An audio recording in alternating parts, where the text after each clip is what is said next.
Greetings viewers, Eric the Car Guy back again with Wyatt Swain, also known as Mr. Tig, here teaching me how to weld. How you doing, Wyatt? Great. Good to see you again. Good to see you, Eric. Now, you've got me all dressed up in this getup with all this different stuff. What is the purpose of having all this? Well, these are the safety features. Now, of course, in TIG welding and any welding, you're going to get ultraviolet rays. And we're doing some pretty light-duty welding, so the rays aren't terribly bad. You still need to cover up. Now, we're in summertime, and I've just got a cotton shirt on. That'll protect me enough. I've given you some cotton sleeves, so if you can keep those up as much as possible, that way you won't get that sunburn on the inside of your arms. And anyway, the gloves, they're a thin leather glove, and you can get them thinner than that. But I've also got you set up with a welding helmet, and I think you're adjusted at about a number 10 lens. So that's the normal start position. Okay. Now once you start welding, you may want to adjust it either higher or lower according to your eyes. Okay. Just keep in mind we're holding the torch right here like a pencil, and you'll probably notice this ground clamp right here. Yeah, we kind of need that. Well, we need to ground. Not only do we need to ground, but actually some of your better setups, you take the ground and ground it as close to where you're going to weld as possible. Okay.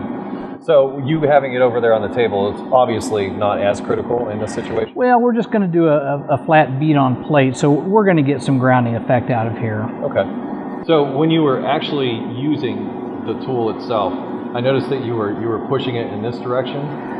Yeah. Can I pull it? Because to me it almost seems easier like if I'm dragging it along. Let's look at that. When you first learn how to TIG weld, remember we talked about being straight up and down, but you couldn't see, so you tilt it to where you can see. Mm-hmm. Now, wherever you point, you want to go, and I don't care if you're left-handed or right-handed. So you don't want to drag the head of the tool along, you want to sort of push it. That's correct. You don't want to drag, you want to push, because what you're learning right now is TIG welding without filler material. Okay. Now, in a more advanced class, we're going to start adding filler, and you need to have that puddle in front of you. So you'll be dabbing at the front of the puddle. Dab, dab, okay. dab. And that's all part of the technique. But this works just with no filler or anything to start with something like this? Correct. We've got 304 stainless here, and stainless welds very, very nicely. You can weld it autogenous, you can do a butt weld, you can do a lap weld with it, but eventually you're going to want to learn how to add filler. You're going to get into the fillet welds and the more difficult welds. In what situation would it be called for to use that filler? Well, most of the time you have gaps. So when you're fitting something up, it's not always a perfect fit. Okay. So adding filler is just the way of filling that gap. So basically what I'm doing here is I'm just fusing the metal as I'm going along, the metal that's existing there. Yes. Rather than trying to add something like a filler. Yeah, and there's a sequence to learn your skills. And we started off here, we did some tack welds and stringer passes and things like that. But stringers are probably the most important way to develop your skill. Excellent. So where would I start if I was going to be practicing this technique? Well, I would start with a flat plate. This is a 1/8 inch thick stainless. You can use steel. You can use any material that you've got just to practice doing the stringers. And I would feel a lot more comfortable practicing and doing this now before I actually went out to try to weld something for real. Oh, absolutely. Absolutely. Because, this is actually my first time using the machine, so for me, practice is something I really think I need. Well, now also keep in mind when you're doing your skills, you're learning how to weld, but you're not a welder yet. And one way to figure out whether you've got the skill or not is to do a fillet weld. And that'll tell you that you really need more practice. Okay. So that's why you what am I looking for in that weld that's going to tell me one way or the other? In a fillet weld, what's going to happen is, are you going to dip your tungsten down in the fillet? Okay. That's something we want to avoid. We want to avoid that. So I never recommend starting off on a fillet. Always recommend starting off on flat plate. Okay. And then graduating up to like a fillet, as you're talking about. Yes. So let's get started on this flat plate. Okay, that sounds good. Okay, Eric, you're going to want to get this tungsten very, very close, and in some cases you're actually touching. Anytime you're using a thumb control like this, the arc will initiate, but it'll only initiate if you're almost on the part. So, well, didn't you tell me I can't touch it? You can touch it. You can actually establish yourself where you're at, and then hit the button on the handle, and then just lift, and the arc will initiate. Okay, and then once the arc's initiated, it'll just keep going? Yes.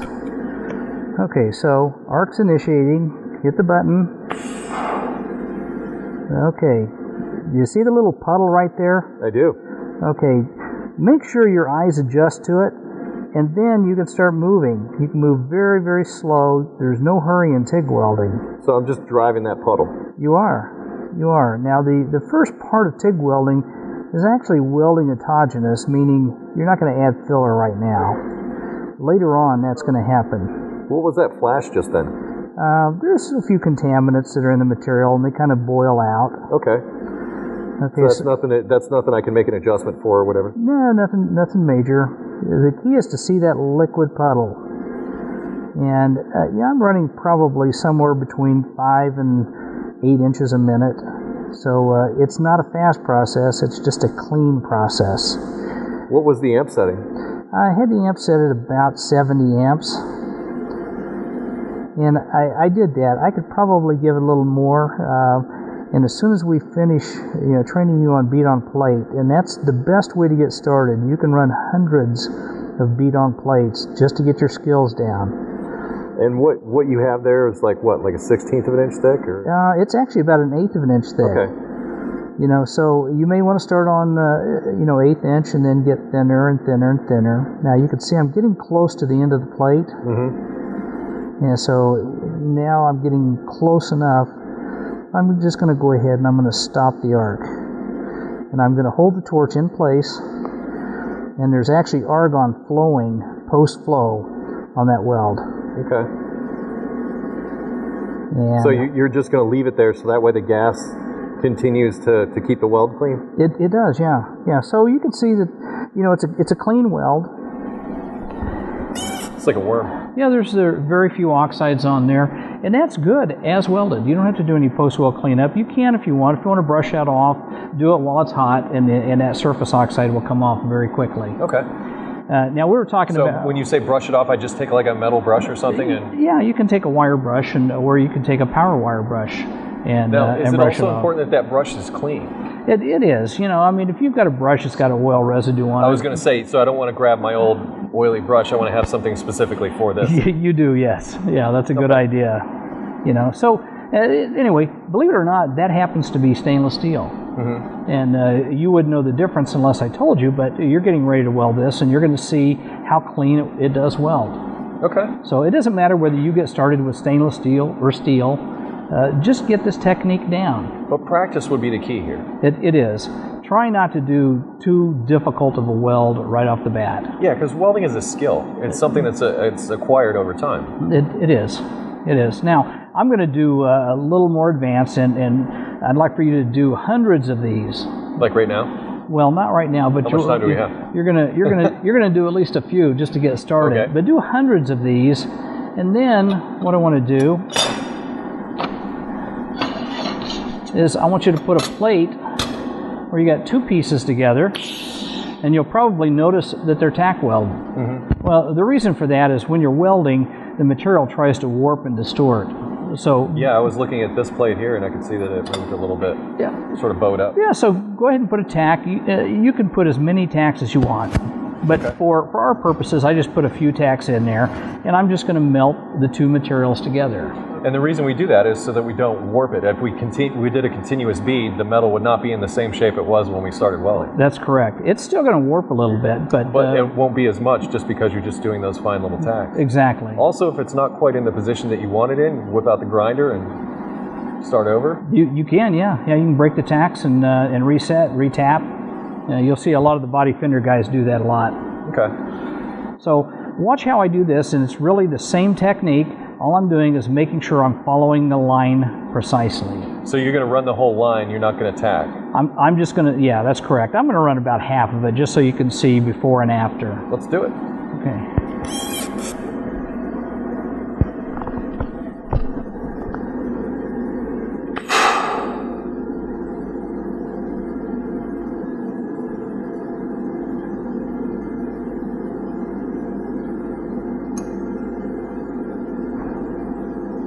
I can actually hear that metal moving. Yeah, stresses build up in it. Now, if you notice, I'm not weaving at all. you'll see a lot of guys use a technique called a weave pattern. Yeah, they'll just sort of spiral it in. Yeah, but you don't have a need to do that if your fit-ups are good. So you can just go in a straight line. You don't have to sit there and move back and forth to try and... Correct. Now there's some people, they like the weave pattern just because it puts on a cool pattern. And I'm going to do that. I'm going to do that weave for you, and you can see that I can weave left, right. So it's not a spiral, it's just a back and forth weave. It's a back and forth. Some people do a figure 8, but truly, there's no need for it.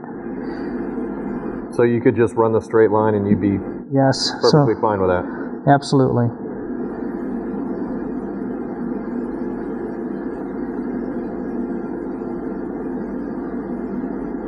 It's like you've been doing this a while, man. Oh, I've got a few hours under my belt. Do you? Yeah, so you can see where I did different patterns. Yeah, behind the spots. In my eyes, that is. Yeah. Yeah. So could you see that okay? Yeah. Could you see it clear? Yeah, I can see it quite well. And I tell you what, in TIG welding, there's really not a right or wrong. I mean, when you have a bad weld, you obviously did something incorrect as far as torch angle, or your gas ran out or something like that. But there's so many techniques out there that guys use, and as long as it works for them, that's fine. I could show you the nominal techniques how to get started. Awesome. Okay, you ready? You ready to try it? Absolutely. Okay.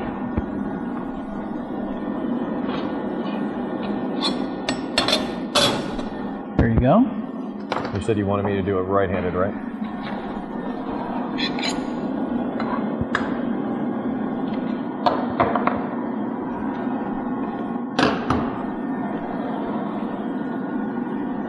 Alright, so it's going to come down close, like you said. And I want to get that angle as close to up and down as possible, right? Yes. Close to perpendicular to the surface. Yes. And then to start, I may need to touch and then pull up after it starts to puddle. As soon as you hit that button, it's a live arc. But it's okay on this particular setup to actually be touching. Okay. And so you hit the live arc and lift at the same time. Okay. Let's give that a try.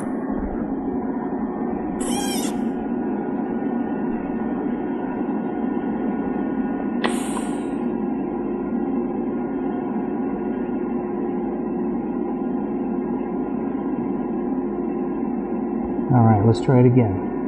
I think I'm having trouble grounding. Okay. Okay, do this. Before you hit the button, go ahead and touch. Okay. And lift at the same time. At the same time I'm hitting the button? Hit the button and lift in that order. All right, try it again. We're not grounding very good.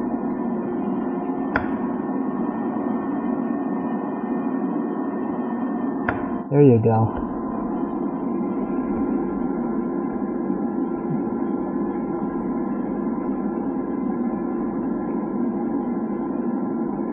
A little bit closer.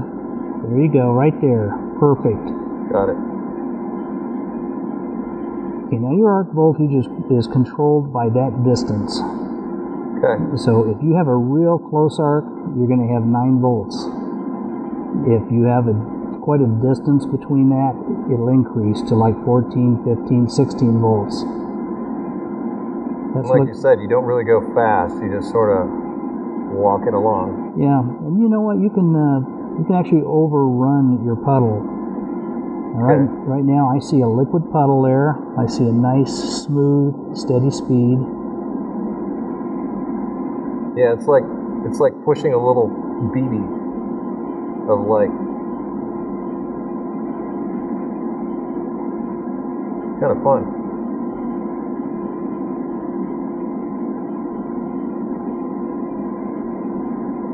I was just expecting more noise. Yeah, it's so quiet and so clean.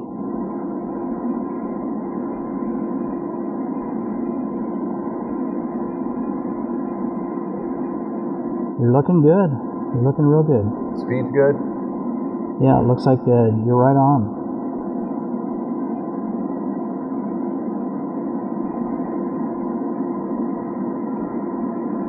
And get about an inch before you're at the end of the plate. Okay. And so all you'll have to do is let off the button when you see the edge of the plate. Okay.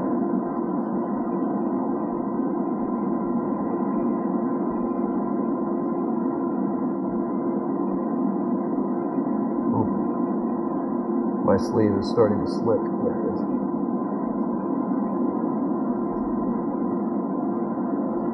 Well, we got a little close. That's the contamination I was talking about. I get it. Now the arc will continue. You can continue to weld. You just won't have as control of puddle. I had to lift my elbow up. I guess the plan is to know where you're going to have your arc before you get started, maybe? It is, yes. All right, I'm going to stop. There you go. Leave it there for a little bit for that gas. A few seconds. And look at your weld. That's really cool. Did you say you have never TIG welded? Never. That's great. Never. I had a great instructor. Well, I don't know about that. You've got some hidden talents. Perhaps. But yeah, fun. I love it. It's just, how come mine looks more discolored than yours did? Is that because I was going slower? Probably going a little bit slower. Because if I look at yours and the ones that you've done, you don't have that same discoloration that I do. No, it really is heat input. And, you know, I was straight up and down, and I did have a little bit faster travel speed than you. Okay. But there's nothing wrong with that. Okay. Something I can be proud of? Absolutely. Excellent. There you go, Eric the Car Guy fan. Something you can be proud of. So what's next? Okay, what I thought I'd do is I'd set you up with this plate.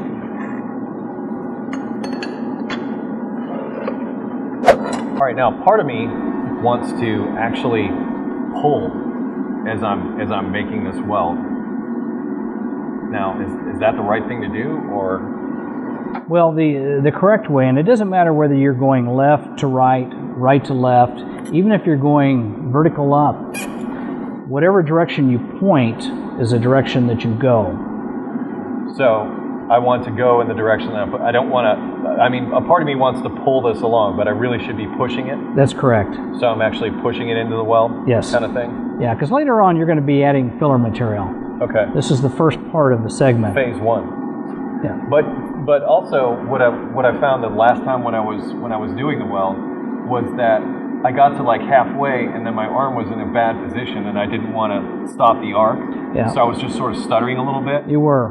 What happens is you put a lot of weight on the palm of your hand, and then you get stuck. Okay. So kind of balance your weight and make sure that you can slide all the way. So I can just hover. Yeah. Over. Just a light guide. Well, also it seems helpful just to sort of map it out before I actually do the weld, just to see if I've got. Yeah, absolutely. Doing a dry run is perfect. A dry run. Yeah. Just to sort of get an idea in my mind of where I'm going. Yep. So is it time to join these pieces of metal? I think we've got a butt weld here. Let's see if you can do it. I can hear the comments now. Oh, it's too far. Smash my nose.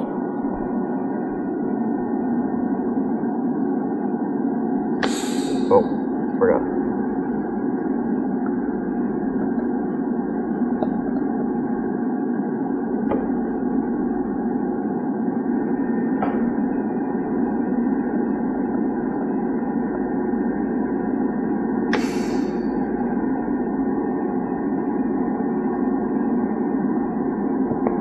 I had it. There you go.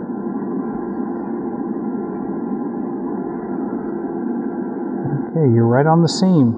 You slow down a little bit. Slow down a little bit. You're okay. You're doing great. Doing great. Keep that same steady arc, same speed. Make sure you stay in line. There you go. Now you're back online. All right, there it is. Okay. I couldn't quite see it, honestly. I might have to try those cheater glasses.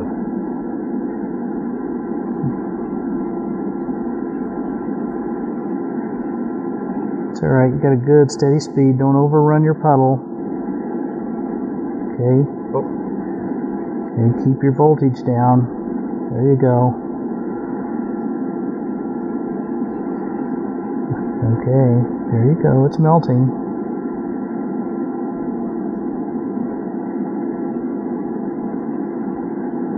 Okay, that's nice and steady. I can see the puddle.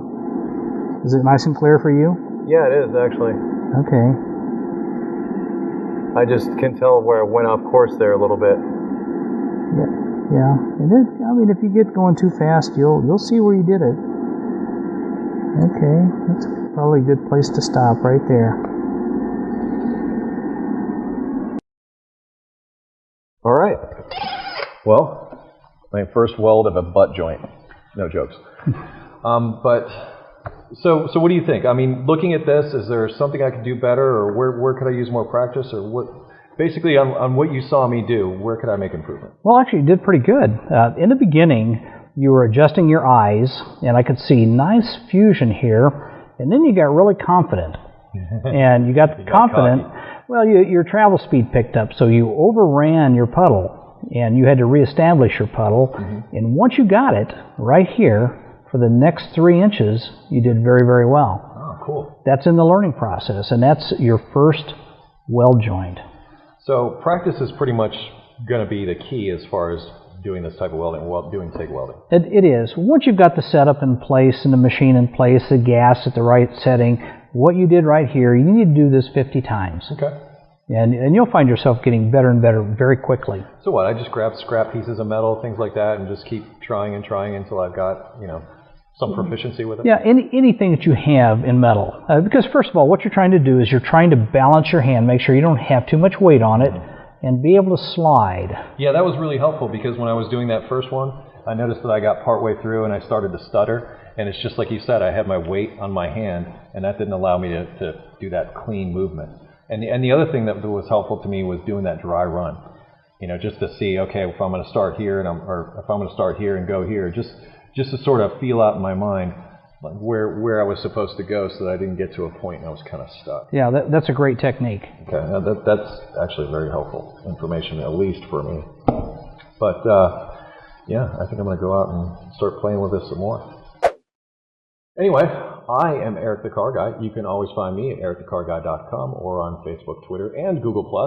This guy right here is Wyatt Swaim, also known as Mr. TIG, and you can find him at Weld.com. So if you have questions about welding, things like that, I suggest you direct them towards him, because if you ask me, I'm going to ask him anyway. Anyway, be safe, have fun, stay dirty. Thanks for watching. Greetings, viewers. Eric the Car Guy here, and I just got me a new welder, but I have no idea how to use it. So I have come to visit Wyatt Swaim, who is also known as Mr. TIG, and he's going to show me the ins and outs of how to use my new welder. Wyatt, how are you? Great to meet you, Eric. Thanks for being on the show. Well, thank you.